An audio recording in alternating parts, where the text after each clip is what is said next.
আমার ছেলেকে ফিরিয়ে দিন, আমার ভালো লাগছে না।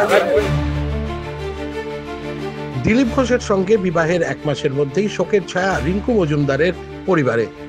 মঙ্গলবার অস্বাভাবিক মৃত্যুর খবর আসে রিঙ্কু মজুমদারের পুত্র সৃঞ্জয় দাশগুপ্তের। সূত্রের খবর, মৃত্যুর ঠিক আগের দিন অর্থাৎ সোমবার রাতেই বন্ধু এবং বান্ধবীর সঙ্গে নিউ টাউনের বাড়িতে পার্টি করছিলেন সৃঞ্জন।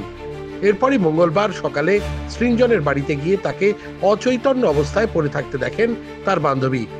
এরপরই তাকে বিধাননগর সেবা হাসপাতালে নিয়ে যাওয়া হয়। সেখানে চিকিৎসকরা মৃত বলে ঘোষণা করেন। এরপরই শোরগোল পড়ে যায়। মায়ের বিবাহের 1 মাসের মধ্যেই এমন ঘটনাকে শুধুমাত্র অস্বাভাবিক মৃত্যু বলে মানতে পারছেন না অনেকেই। ইতিমধ্যে আরজিকর হাসপাতালে সম্পন্ন হয়েছে ময়নাতদন্ত, তবে এখনো পর্যন্ত তার রিপোর্ট হাতে মেলেনি। যে ডকুমেন্টস দরকার ছিল সমস্ত কাগজ চলে এসছে এবং যেটা আমাদের প্রোটোকল মেনে পোস্টমর্টম শুরু হয়েছে।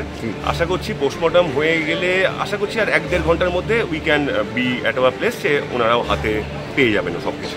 সৃঞ্জনের পরিবার সূত্রে খবর, মায়ের বিবাহের কারণে শোকাহত নয় ছেলে, বরং নিজের জীবনকে গুছিয়ে নিতে মায়ের এই সিদ্ধান্তকে সমর্থনই করেছিলেন সৃঞ্জন।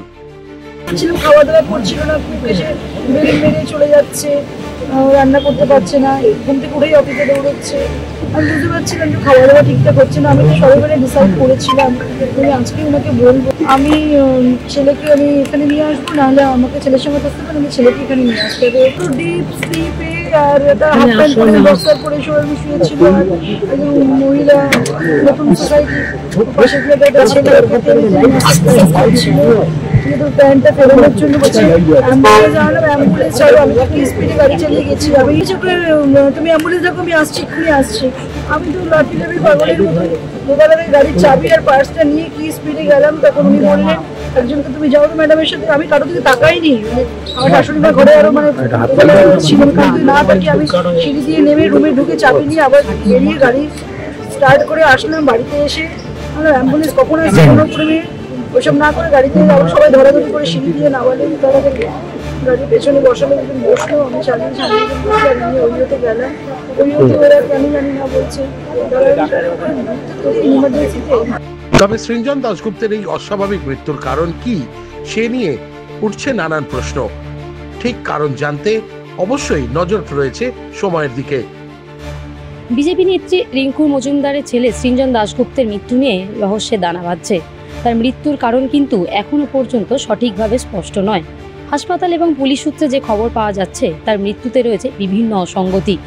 তবে যে চিকিৎসক তার ময়নাতদন্ত করেছিলেন, তার সঙ্গে কথা বলে আমরা জানতে পারি অস্বাভাবিক জীবনযাত্রা এবং উচ্চ রক্তচাপ বেড়ে যাওয়ার কারণেই হচ্ছে এই মৃত্যু। তার এই কথাকে একেবারেই মান্যতা দিয়েছেন তার মা রিঙ্কু মজুমদার। আমরা কথা বলেছিলাম তার সঙ্গেও।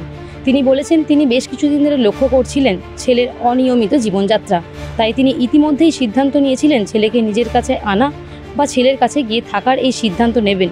তার মধ্যেই ঘটে গেল এই মর্মান্তিক ঘটনা। মৃত্যুর কারণ কি সঠিকভাবে এখনো জানা না গেলেও আমাদের নজর থাকছে কিন্তু সেই দিকেই। কলকাতা থেকে ক্যামেরা রাজ ঘোষালের সঙ্গে মহুয়া দুয়ার রিপোর্ট, ডেমোক্রেটিক ইন্ডিয়ান্স।